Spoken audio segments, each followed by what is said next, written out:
Hello everyone, welcome to the maths class. आज की video में हम जो टॉपिक डिस्कस करने जा रहे हैं उस टॉपिक का नाम है अर्थमेटिक प्रोग्रेशन, जिसको शॉर्ट टर्म में हम बोलते हैं एपी। तो ये आपके एपी का पहला लेक्चर है जो कि पूरा बेसिक लेक्चर होगा, जिसमें मैं आपको अगेन पूरा इसका बेसिक बताऊंगा कि चैप्टर में हम क्या क्या पढ़ने वाले हैं, चैप्टर में कौन कौन से इंपॉर्टेंट फॉर्मूलेज हैं जो हम अप्लाई करेंगे, किस फॉर्मूले का क्या नाम है, कैसे यूजेबल है, और आगे भी मैं इसके लेक्चर्स अगेन दोबारा लेके आऊँगा। तो चलिए आज के लेक्चर को स्टार्ट करते हैं बिना किसी टाइम वेस्ट के। तो चैप्टर का नाम है आपका अर्थमेटिक प्रोग्रेशन। अब बेसिकली अर्थमेटिक प्रोग्रेशन क्या होता है? अर्थमेटिक प्रोग्रेशन क्या होता है? ये एक सीक्वेंस होती है या एक सीरीज होती है जिसमें जो आने वाला टर्म है वो पीछे वाले टर्म से एक पर्टिकुलर सीक्वेंस से अरेंज होता है।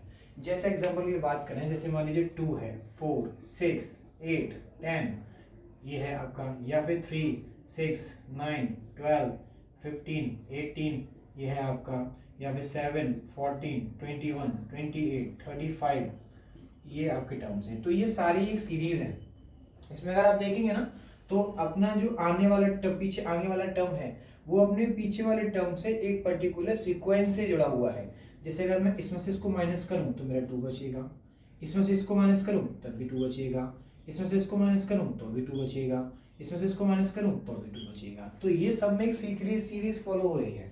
सभी में अगर मैं अपने प्रीसीडिंग टर्म में से अगर अपने पीछे वाले टर्म को, प्रीवियस टर्म को माइनस कर रहा हूँ तो मेरे को सब में सीक्वेंस सेम मिल रहा है। ऐसे यहाँ पे अगर मैं माइनस करूँ इसमें से इसको तो मुझे 3 मिलेगा, इसमें से इसको करूंगा तो मुझे 3 मिलेगा, अगेन माइनस करूंगा तो भी 3 मिलेगा। तो ये भी एक सीरीज फॉलो हो रही है। तो बेसिकली एपी क्या होती है? एपी एक अर्थमेटिक प्रोग्रेशन होती है, मतलब एक सीक्वेंस ऑफ सीरीज होती है जिसमें जो प्रीसीडिंग टर्म है, जो आने वाला टर्म है, वो पीछे वाले टर्म से एक पर्टिकुलर सीरीज या सीक्वेंस से डिफर होता है। ठीक है।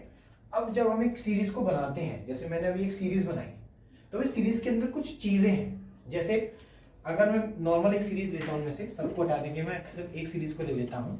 जैसे अगर मैं एक सीरीज लेता हूँ खाली ये वाली, जो कि है मेरी 2, 4, 6, 8 और 10, ये मेरी एक सीरीज है।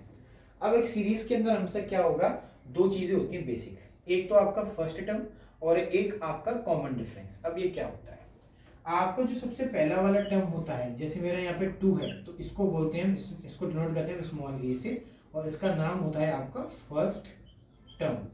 ये हमारी सीरीज का सबसे पहला टर्म होता है। हमारी जो पूरी सीरीज है ना, इस सीरीज का सबसे पहला टर्म होता है आपका ये। अब जो मैंने अभी आपसे सीक्वेंस की बात करी, जो कि मैंने अभी इसमें से इसको माइनस करके जो मैं 2 लेके आया, तो जब भी मैं अपने किसी भी प्रीसीडिंग टर्म से, जिसको मैं बोलता हूँ A2, जब भी मैं अपने पीछे वाले टर्म को, जिसको मैं A1 बोलूंगा, जब मैं इसको माइनस करूंगा और मेरा जो सेम आना है जो कि निकलेगा 2, तो इसको मैं बोलता हूँ कॉमन डिफरेंस, जिसको मैं डिनोट करूंगा क्या, स्मॉल डी से। इसका नाम क्या है बच्चों? इसका नाम है कॉमन डिफरेंस। ठीक है, इसका नाम है कॉमन डिफरेंस। अगर मैं बेसिक टर्म लिखूँ ना एपी का, तो वो कुछ इस तरीके से लिखा जाता है, A1, A2, A3, माफी चाहूंगा, A4,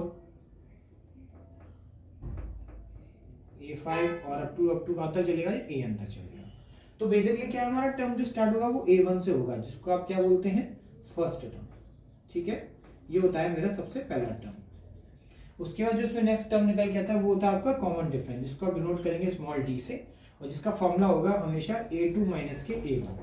यहाँ पे A2 से मतलब नहीं, यहाँ पे मतलब ये है कि जिस भी आप कॉमन डिफरेंस निकाल रहे हो ना, उसका आने वाले टर्म से पीछे वाले टर्म को माइनस करना है। जैसे इसको अगर मैं अभी D1 बोलता हूँ, तो बेसिकली D1 की वैल्यू कितनी होगी मेरी, A2 माइनस के A1।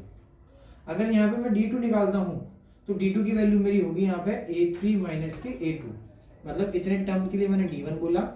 अगर मैं इतने टर्म को सॉल्व करता हूँ तो मेरा वो D2 बनेगा, जब मैं इतने टर्म को सॉल्व करूंगा तो वो D3 बनेगा, और जब इतने टर्म को सॉल्व करूंगा तो मेरा D4 बनेगा। तो इस तरीके से मैं कॉमन डिफरेंस अपने चेक करूंगा कि क्या मेरे सारे कॉमन डिफरेंस सेम आ रहे हैं या नहीं आ रहे हैं। अगर मेरे सारे कॉमन डिफरेंस सेम आ रहे हैं, दैट इज D1 भी बराबर आ रहा है, D2 भी सेम आ रहा है, तो मैं फिर मैं कहूंगा कि मेरी जो सीक्वेंस है या मेरी जो सीरीज है वो एक एपी फॉर्म में है। अब जब मैं इसको सीरीज बना लेता हूँ तो लास्ट में एक टर्म भी निकल के आता है, क्योंकि सीरीज का कोई ना कोई तो एंड होगा, सीरीज कहीं ना कहीं तो एंड होगी। तो जो last term of the series होती है ना, उसको हम बोलते हैं AN, that is known as the nth term of an AP। ये मेरी AP का nth टर्म होता है, जो कि मुझे तो नहीं पता कितना होगा, लेकिन जो भी होगा वो मेरा nth टर्म कहलाएगा AP का। अब इसका भी एक फॉर्मूला है।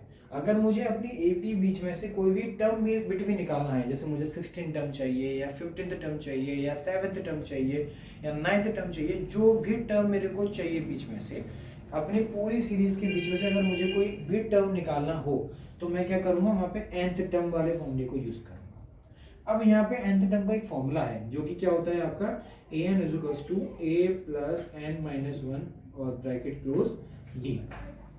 मैं इसको दोबारा से लिख देता हूँ साफ तरीके से। हमारा बेसिकली फॉर्मूला क्या होता है an का, अगर मैं बात करूँ an के फॉर्मूले की, तो जो है आपका a plus bracket n minus 1 into D, ये है मेरा nth term of an AP का फॉर्मूला। अगर मुझे AP का कोई nth टर्म निकालना है तो मैं इस फॉर्मूले को अप्लाई करूंगा, जिसमें आपको साफ दिख रहा होगा कि a आपका फर्स्ट टर्म हो गया, n यहाँ पे नंबर ऑफ टर्म्स होंगे, जितने टर्म्स की हम बात करेंगे आपसे वो आपके n होंगे, और d यहाँ पे हो गया आपका कॉमन डिफरेंस।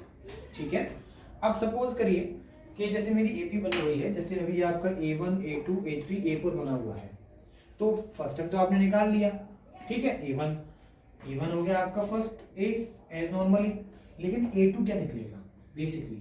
अब A2 निकालने का एक तरीका तो ये है आपका कि आप इस फॉर्मूले में पुट कर सकते हैं, अपनी A की वैल्यू पुट कीजिए, N की वैल्यू 2 पुट कीजिए, D आपको गिवन होगा तो आप सॉल्व कर सकते हैं, या आप सिंपली से डायरेक्ट ये भी कह सकते हैं A प्लस के D। आया समझ में? मतलब मैंने क्या करा, बेसिकली अपने A को सेम रखा, जो मेरा सेकंड टर्म है उसमें से -1 किया, हमेशा 1 माइनस करा, और उतने टर्म्स को मैंने D के साथ रख लिया, बेसिकली A प्लस के D। अगर मैं A3 लिखूं, दैट इज थर्ड टर्म लिखूं, तो मैं इसे क्या लिखूंगा डायरेक्ट तरीके से, A प्लस के 2D, वही A सेम रखूंगा, तीन टर्म की बात हो रही है, -1 करूंगा 2 और D साथ में रखूंगा। अगर मैं A4 निकालता हूं तो मैं क्या करूंगा, A प्लस के 3D, अगेन A सेम रखूंगा, 4 में से 1 माइनस करूंगा, उतने टर्म्स को D के साथ लिखूंगा। तो ये डायरेक्ट तरीका भी है आपकी AP सीरीज को बनाने के लिए। अब जब आप AP बना लेते हैं ना, तो AP बनाने के बाद आपके पास लास्ट टर्म भी होगा, ऐसी बात नहीं है, होगा ना। तो बेसिकली उस लास्ट टर्म को क्या बोलते हैं, L is the denotation for the last term of an AP। अगर मुझे मेरी AP का लास्ट टर्म दे रखा है तो मैं उसको किससे नोट करूंगा, आपके स्मॉल लेटर L से, ठीक है। स्मॉल लेटर हो गया मेरा last term of an AP। अब सपोज करिए मुझे लास्ट टर्म AP का दे रखा है और मुझसे मेरा क्वेश्चन बोलता है कि लास्ट से उतने टर्म्स बताइए कितने होंगे। अच्छा, स्टार्टिंग से पूछेगा तो मेरे पास फॉर्मूला गिवन है, that is A plus n minus 1 into D. अगर स्टार्टिंग से मुझसे बोल रहा है कि स्टार्ट करते हुए 16 टर्म पे क्या वैल्यू होगी वो बताइए, तो मैं इस फॉर्मूले को इजीली अप्लाई कर दूंगा। लेकिन अगर मुझे लास्ट टर्म से बोल रहा है कि मुझसे बोल रहा है क्वेश्चन कि लास्ट से मुझे 16 वैल्यू निकालिए, या लास्ट से मुझे 14th टर्म बताइए क्या होगा, तो मेरे पास एक फॉर्मूला और है। अगर मुझे लास्ट टर्म से वैल्यू पूछ रहा है, nth term from the last, इसको मैं इस तरह से लिखूंगा कुछ, that is nth term from last। अगर मुझे लास्ट से nth टर्म निकालना है तो उसका फॉर्मूला होता है L minus n minus 1 into D. ये फॉर्मूला होगा मेरा जब मैं nth टर्म निकालना चाहूंगा अपनी लास्ट से, मतलब एंड से अगर मैं कोई टर्म निकालना चाहता हूं तो मैं इस फॉर्मूले को अप्लाई करूंगा, जो कि है मेरा L minus n minus 1 into D. यहाँ पे सब प्लस की जगह माइनस आएगा और ए की जगह पे मेरा L आ जाएगा, ठीक है। ये तो हो गया मेरे टर्म्स की बात। अब सपोज करिए मेरे को सीक्वेंस दे रखा है, जैसे फॉर एग्जांपल के लिए यही मेरे सीक्वेंस है 2 4 6 8 10 और ये सीक्वेंस चलता जा रहा है। मुझसे मान लीजिए बोलता है क्वेश्चन मेरा कि मुझे 6th टर्म तक सम निकालिए, मतलब मुझे 6th टर्म तक सम निकालते चाहिए, इस एबी का 6th टर्म तक क्या सम निकल के आएगा। तो मैं क्या करूंगा, यहाँ पे एक फॉर्मूला और अप्लाई करूंगा। अच्छा, उससे पहले मैं आपको बता दूं कि जब भी हम सम ऑफ n टर्म्स निकालते हैं तो उसको डिनोट करते हैं एस एन से, ठीक है। उसको साफ बना देते हैं, इसको डिनोट करेंगे हम एस एन से, जिसका फॉर्मूला होता है n/2 bracket 2a plus n minus 1 into D. ये फॉर्मूला है मेरा एस एन का। इसको अगर मैं लिखूं तो ये कुछ इस तरीके से है, that sum of n terms of an AP। ये मेरा n टर्म्स का AP का सम का फॉर्मूला है, S N equals to n/2 2a plus n minus 1 into d. Suppose करिए कंडीशन ले लेते हैं कि ये गिवन AP है 2 4 6 8 10 और एंड ऑफ द टर्म मेरे को 28 दे रखा है, ठीक है। अब मुझसे बोला जाता है कि फाइंड द सम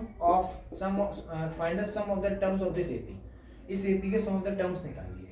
अब अगर आप ध्यान से देखें ना तो मेरे पास देखिए एक तो AB है, डी भी है, एल भी है, और मान लीजिए मुझसे बोलता है कि आप 10 टर्म निकालिए, 10 टर्म्स का सम निकालिए, तो एन की वैल्यू मेरे पास 10 भी है। तो एक तो मेरे पास फॉर्मूला ये गिवन है, ठीक है, यहाँ से मैं सॉल्व कर लूंगा। अगर आप चाहें तो आपके पास एक फॉर्मूला और होता है इसका, जो कि होता है n/2 a + k। एक फॉर्मूला ये भी है मेरे पास। अगेन, अगर लास्ट टाइम मुझे गिवन दे रखा है, मुझे a दे रखा है, मुझे n भी दे रखा है, और मुझसे सम ऑफ द n टर्म्स पूछा जा रहा है, तो मैं इस फॉर्मूले को भी यूज कर सकता हूँ। इसके अलावा ये फॉर्मूला एक चीज के लिए और यूज हो सकता है कि सपोज करिए अगर आपको सम ऑफ n टर्म्स दे रखा हो, ठीक है, आपको फर्स्ट टर्म दे रखा हो, लास्ट टर्म दे रखा हो, और आपसे बोले कि कॉमन डिफरेंस निकालिए, तो कॉमन डिफरेंस तो आपको यहाँ से मिलेगा, है ना। तो पहले पर यहाँ से हम इसको यूज करके n निकालेंगे, और n निकालने के बाद तब इसमें पुट करने के बाद हम इसको यहाँ से d निकालेंगे। तो बेसिकली सिंपल, आपके पास एसएन के भी दो फॉर्मूले हैं, एक ये वाला और एक ये वाला। डिपेंडिंग ऑन द कंडीशन हम फॉर्मूले को यूज करेंगे, जैसी कंडीशन हमें गिवन दे रखी होगी उसके अकॉर्डिंग अपने फॉर्मूले को अप्लाई करेंगे और यूज करेंगे, ठीक है। तो ये कुछ आपके बेसिक चीजें थी जो इस चैप्टर में आप पढ़ने वाले हैं, कुछ फॉर्मुलेस थे जो आप इस चैप्टर में अच्छे से पढ़ेंगे। नेक्स्ट लेक्चर में मैं आपके पास वापस आऊंगा और कुछ एन टर्म्स के सम के साथ चलूंगा, और थर्ड लेक्चर में डिस्कस करेंगे सम ऑफ एन टर्म्स के साथ, ठीक है। तो please be on the video, next lecture पे वेट कीजिएगा, इस लेक्चर को अच्छे से देखिएगा। बाकी जो 4 चैप्टर हमने पीछे कंप्लीट किया उनको भी अच्छे से देखिएगा। कोई प्रॉब्लम हो तो आप कमेंट कर सकते हैं मुझे, आपको रिस्पॉन्ड पक्का मिलेगा। बाकी thank you so much for watching the video, all the best. इसके प्लीज एग्जांपल्स कीजिएगा, ठीक है। चलिए मिलते हैं आपसे नेक्स्ट वीडियो।